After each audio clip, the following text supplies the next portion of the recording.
أبو باسل في كلمة قالها أحد كبار الفقهاء اليوم هي بوابة لضلال بعض الناس. كبار الفقهاء؟ نعم من كبار الفقهاء، بل قال عنها ابن المبارك رحمه الله أنه أفقه الناس. تقصد الإمام أبو حنيفة رحمه الله؟ نعم الإمام أبو حنيفة رحمه الله له كلمة يقول فيها: ما جاء عن الله تعالى فعلى الرأس والعين، وما جاء عن رسول الله صلى الله عليه وسلم فسمعا وطاعة، وما جاء عن الصحابة رضوان الله عليهم تخيرنا من أقوالهم ولم نخرج عنهم. والكلام إلى هنا في غاية الروعة. ثم قال رحمه الله: وما جاء عن التابعين فهم رجال ونحن رجال. طبعا قال هذه الكلمة وهو من التابعين ومن كبار الفقهاء ويعتبرون أقرانه، لكن هذه الكلمة هم رجال ونحن رجال اليوم يرددها من ليس من أهل العلم وليس معه لا حجة ولا برهان من أجل أنه يتكلم في دين الله جل وعلا بما يحلو له. عشان كذا من رحمة الله سبحانه وتعالى الله عز وجل علمنا من نسأل. قال جل في علاه: فاسألوا أهل الذكر إن كنتم لا تعلمون. لاحظ معي، ما قال اسأل من عنده ذكر، بل لابد أن يكون من أهل الذكر، يعني أهل الاختصاص. فكل واحد منا إذا جهل حكما في دين الله عز وجل فوجب عليه أن يسأل العلماء وأهل الاختصاص والرسوخ. لكن اليوم نجد من يتكلم في الدين بحجة أن الدين واضح كل واحد يفهمه. أسهل رد طبعا يبين غلط هذه الكلمة أن الدين كل واحد يفهمه.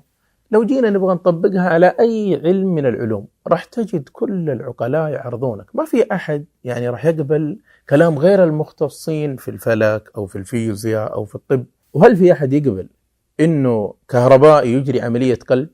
ولو الطبيب اشتغل شغله كهربائي أصلا خرب البيت.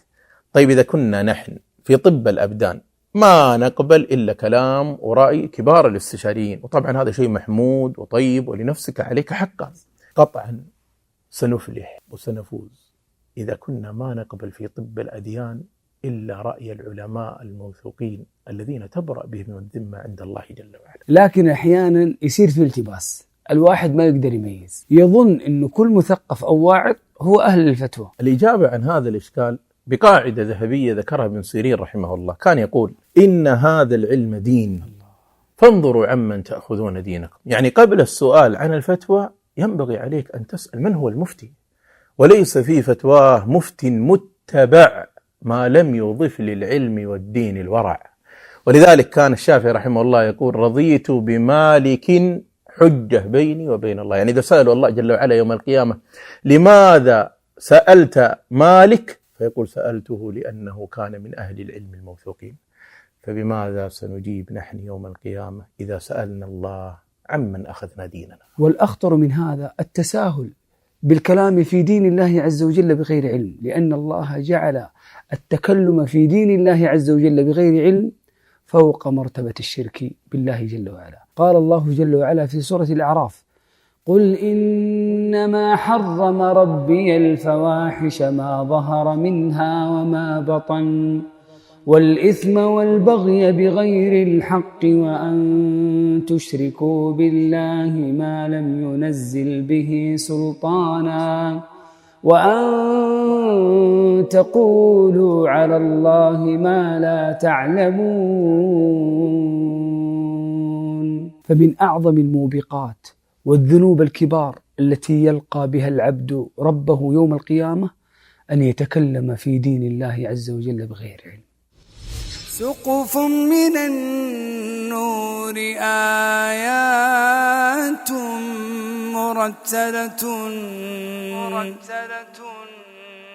رواء روح وتجلو كل إشكال.